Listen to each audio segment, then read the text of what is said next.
CIET NCERT द्वारा प्रस्तुत है कक्षा 6 की संस्कृत की ध्वनि पाठ्य पुस्तक रुचिरा भाग 1।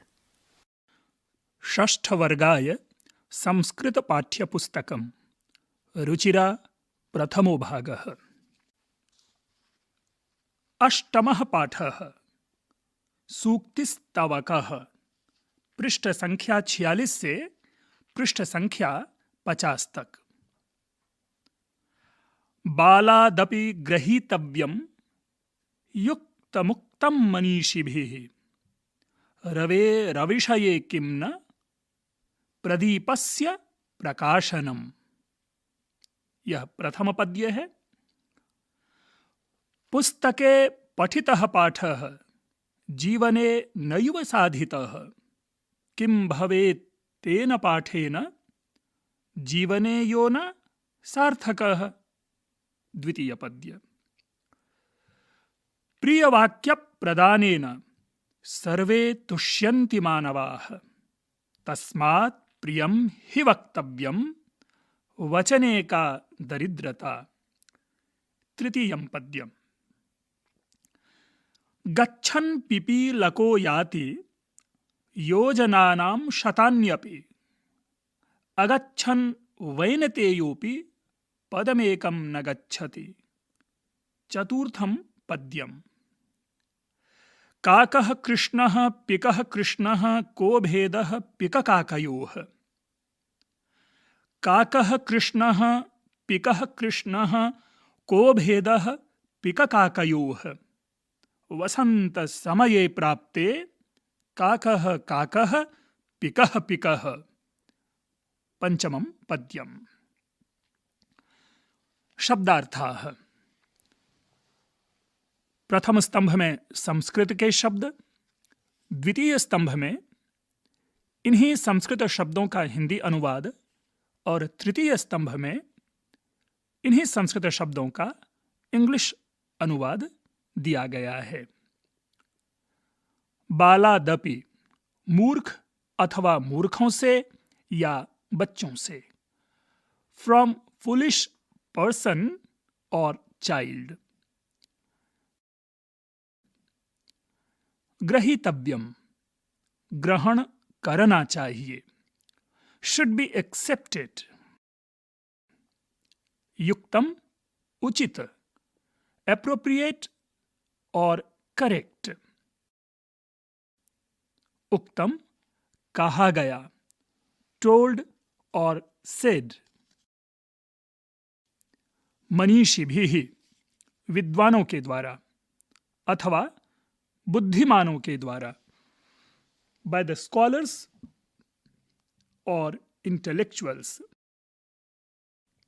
रवेह सूर्य के, ऑफ द सन। अविषये नहीं रहने पर, विदाउट, इन एब्सेंस ऑफ। प्रदीपस्य दीपक का, ऑफ कैंडल। दरिद्रता दीनता अथवा कृपणता, पॉवर्टी। प्रिय वाक्य प्रदानेन प्रिय वचन बोलने से, बाय यूजिंग स्वीट वर्ड्स। तुष्यन्ति संतुष्ट अथवा प्रसन्न होते हैं, गेट सेटिस्फाइड। मानवाः मनुष्य, ह्यूमन बीइंग्स। तस्मात् इसलिए, देयरफॉर। वक्तव्यम बोलना चाहिए, शुड बी स्पोकन। वचने बोलने में, इन स्पीकिंग। साधितः उपयोग किया, यूज्ड। भवेत होगा अथवा होना चाहिए, शुड बी। सार्थकः अर्थपूर्ण अथवा प्रयोजन युक्त, मीनिंगफुल। काकः कौवा, क्रो, कृष्णः काला ब्लैक, पिकः कोयल कुक्कू, पिककाकयोः कोयल और कौवे में, बिटवीन कुक्कू एंड क्रो, प्राप्ते आने पर, आफ्टर गेटिंग, गच्छन जाता हुआ, while going,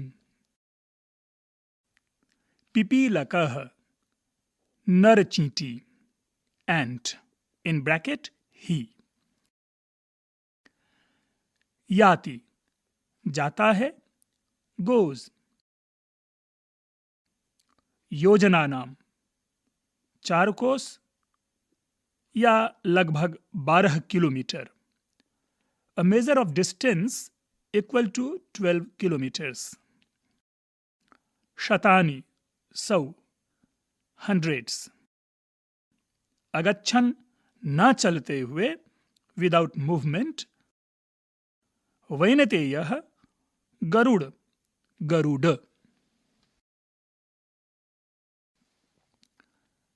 अभ्यासः, प्रथमः अभ्यासः सर्वान् श्लोकान् सस्वरं गायत,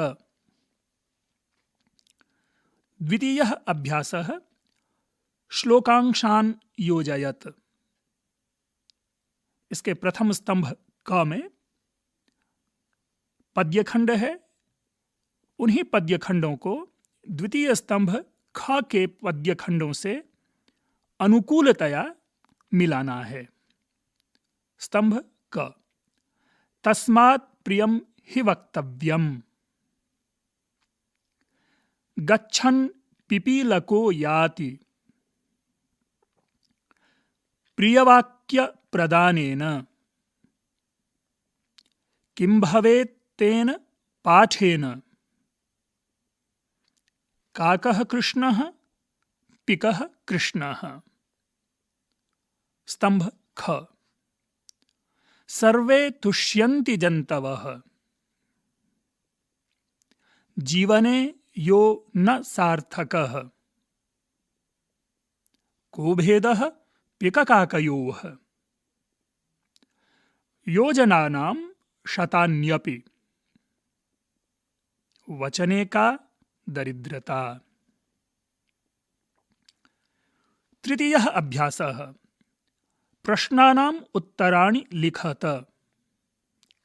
क, सर्वे जन्तवः केन तुष्यन्ति, ख, पिककाकयोः भेदः कदा भवति, ग, कः गच्छन् योजनानां शतान्यपि याति, घ, अस्माभिः किं वक्तव्यम्। चतुर्थः अभ्यासः उचित कथनानां समक्षम आम, अनुचित कथनानां समक्षम न इति लिखत। क, काकः कृष्णः न भवति, ख, अस्माभिः प्रियं वक्तव्यम्, ग, वसंत समये पिककाकयोः भेदः भवति, घ, वैनतेयः पशुः अस्ति, ङ, वचने दरिद्रता न कर्तव्या। पंचमः अभ्यासः मंजूषातः समानार्थकानि पदानि चित्वा लिखत। यहाँ कोष्ठक में 5 शब्द हैं। ये शब्द हैं ग्रंथे, कोकिलः, गरुड़ः, सूर्यस्य और कथने। इन 5 शब्दों को दिए गए शब्दों के सामने लिखना है। वचने, वैनतेयः, पुस्तके, रवेः, पिकः। षष्ठः अभ्यासः विलोम पदानि योजयत। स्तंभ क में कुछ शब्द हैं, उसी का विलोम पद स्तंभ ख में दिया गया है। प्रत्येक शब्द के अनुरूप विलोम पद को बताना है। स्तंभ क के शब्द इस प्रकार हैं: सार्थकः, कृष्णः, अनुक्तम, गच्छति, प्रदीपस्य। स्तंभ ख के विलोम पद इस प्रकार हैं: आगच्छति, श्वेतः, दीपकस्य, उक्तम, निरर्थकः।